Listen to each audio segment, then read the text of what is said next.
Hello everybody, the Lawn Gnome is here, and I have suited up because today is a special occasion. Today is the very first film review of 2011, and of course, based on the color scheme, you probably figured out what it is.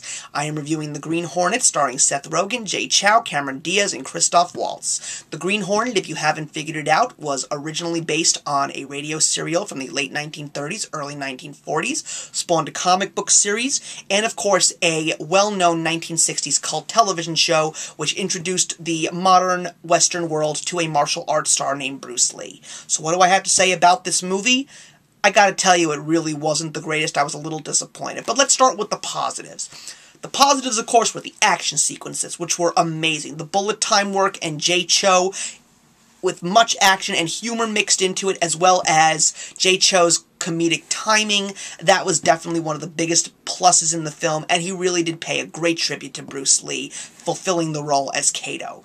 Cameron Diaz, I was a little surprised with. I hadn't seen a great role since she played the heroine in The Mask, and I'm not really a big fan of hers normally, but I have to say she was pretty good.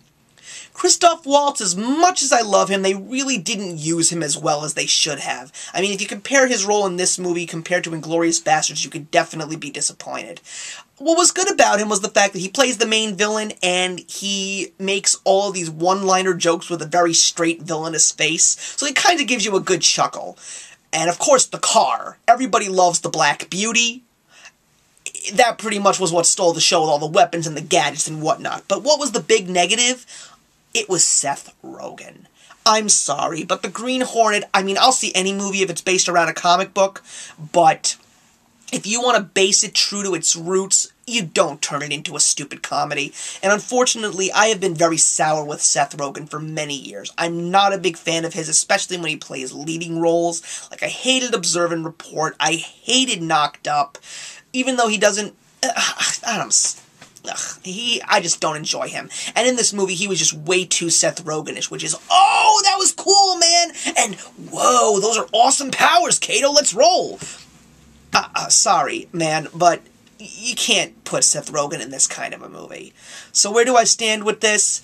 You want to see a fun movie? I can't deny the fact that it was a fun movie, so yeah, go see it, and try not to see it in 3D. Unfortunately, it seems that these days in film we're being forced to see these movies in 3D because they're not showing them in regular format. So I unfortunately had to see it in 3D and waste a lot more money than I should have. But go see it if you really want to just lose yourself in a fantasy for a little bit, and I give it a 2.5 out of 4. I'm the Lawn Gnome, looking forward to seeing you guys in the next review, and remember, actions speak louder than words.